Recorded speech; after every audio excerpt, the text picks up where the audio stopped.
From being implicated in the impeachment investigation to filing a whopping $435 million defamation lawsuit against CNN.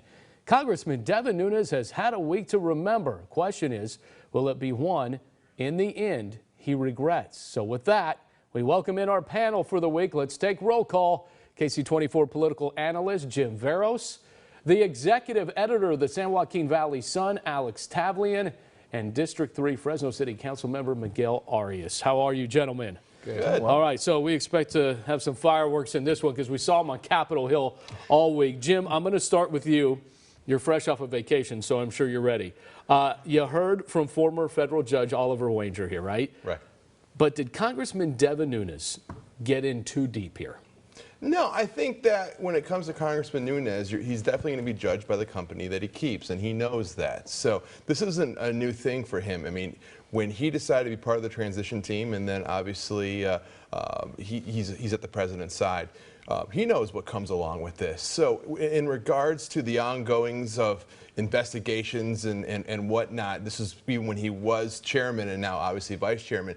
I don't think that any of this is suspect in regards to what he's being, the allegations being from on the the Dems. call log sheet. Yeah, I think that, once again, it's a call log, but is it? Because I saw names. I didn't see a lot of other things along with that. Well, we don't know what the conversation really was. So, Nunes says one thing. Right. The House Democrats can't tell you what it was. So is exactly. is it really a call log? I mean, once again, Congressman Nunes is not. I'm sure he's not surprised the Democrats are coming after him. Alex, let me start with you. Yeah. You went to law school. I did. I'm a lawyer. I'm a lawyer. And I didn't just go. I right. actually passed the bar. All right, so. there you have it. So it's official now.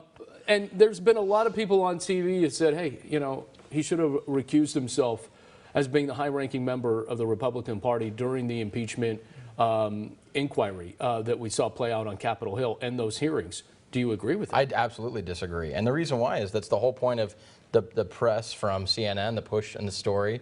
I mean, is really to sideline him. And he said that. He said, look, this is not any different than what happened a few years ago when he was, they were investigating Russian interference and they pushed an ethics investigation. And this is a common tactic on Capitol Hill. What you're seeing is a story that is demonstrably false. He wasn't in Vienna meeting with Victor Shokin. He's never met Victor Shokin, and he wasn't in Vienna. He was that we know of. He's saying in a sworn complaint in federal court he was in Malta and Libya. He wasn't even in during Vienna. That time in December of last year. Yes, so we don't know if he's ever met Shokin. He has said that, and Victor Shokin has said that. Both of them have said they've not met each other.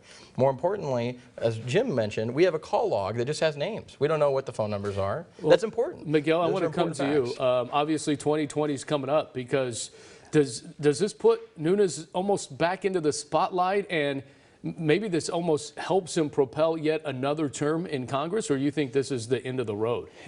Here's what it doesn't do. It doesn't serve his constituents one bit. He has spent his whole term this time around blocking and tackling, defending, crossing ethical boundaries in the defense of the president. What ethical boundary did he cross? He's a congressman. He's supposed to be providing oversight of the executive branch, not actively protecting them. He's supposed to be delivering for his constituents, not suing CNN, the Fresno Bee. At this rate, he'll be suing KC24 tomorrow. So we don't have anything that is defamatory or demonstrably false here. And KC24 is actually worth something on the stock market. That's fine. Well, it's all based on his perception, right? The moment that you disagree with him, the moment that you write a story that's critical of the congressman, he starts, for God's sake, he's suing cows. Yeah, well, so to speak, on Twitter. He's suing Twitter for the most part. Let's get to the lawsuits here. This is really the biggest one. This is the doozy. Did CNN really not do their homework here? Because, one source instead of two, that's usually standard operating procedure here.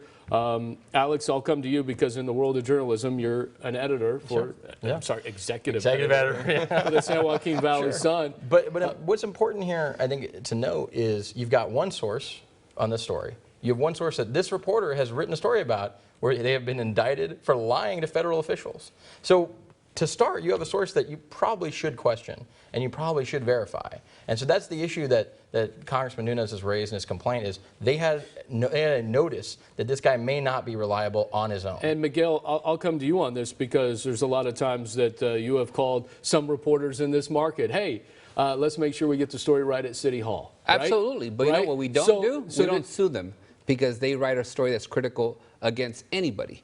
I mean, for God's sakes, it's a what happened to the Republican Party who cared about the Constitution? Is it defamatory not to get a second source here? Did CNN not do their homework? I'm not a publisher or a journalist. I still believe that the freedom of the press and that institution is so important that we shouldn't spend our time attacking them, suing them, or keep them away from So you have no problem reporting. if a report is fake for an entire network to Listen, in the world where to put something out if it's not true. In the world where everybody has their own media outlets, we have GB Wire, we have The Sun. It's not our place to simply spend our time suing and attacking the press. It's our place to be delivering for our constituents, and Devin Nunes hasn't delivered one thing for his constituents this year. Jim? I'm not going to agree or disagree with the council member on this, but outside of being able to say that if somebody were to say that about the council member, to say, hey, Councilman Arias was somewhere when Councilman knew that he was not there, and then Alexon went live with it saying, hey, you know, I heard that Councilman Arias was somewhere when you weren't. I'm not sure you would sue or not, but you wouldn't be very happy. So it happens every day on Twitter. You say a lot of stuff that's not true.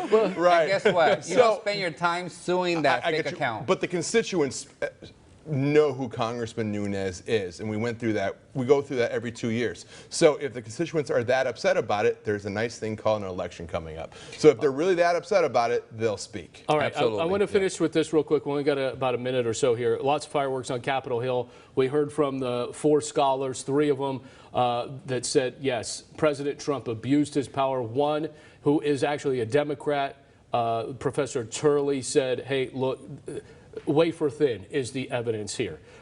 From what we've heard, is there constitutional ground at this point in the public's eye? Because we're the public, we're voters, all right? So we're gonna take off our little hat right now as whatever side of the fence you guys may be on. Take off your hat. Did you hear enough as a voter to impeach the president? I heard enough from the congressional hearings when they outlined the evidence.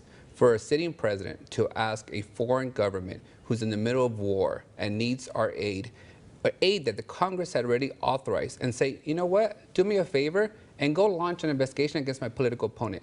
That's completely unethical. It's an abuse of power. The aid and was it is released. ground. The aid was released. After they got caught holding on to the aid. Well, did they get caught? They didn't know. They didn't know it was being held in the first place. So at the end of the day, if what you're talking about a quid pro quo that doesn't even exist. More importantly, the American people, I don't believe, are paying enough attention to what's happening on these hearings to even know and form an opinion. And that's the real issue. I got 10 seconds, Jim. Yeah, I don't think the American public even knows a lot of times where the Ukraine is. But put on your voter cap. So, did you hear enough? Did I hear enough?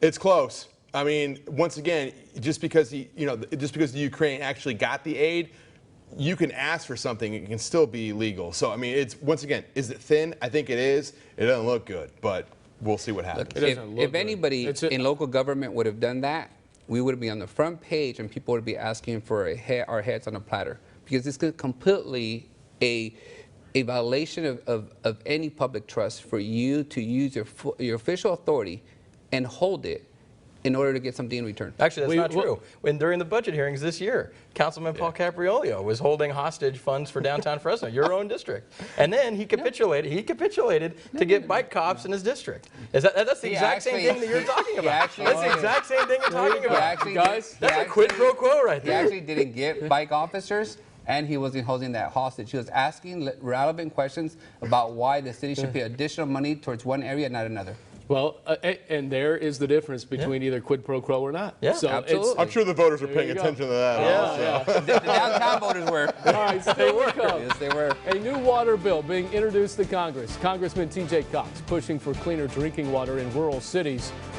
like Parlier. But will the feds buy it? Parlier Mayor Alma Brown in studio next.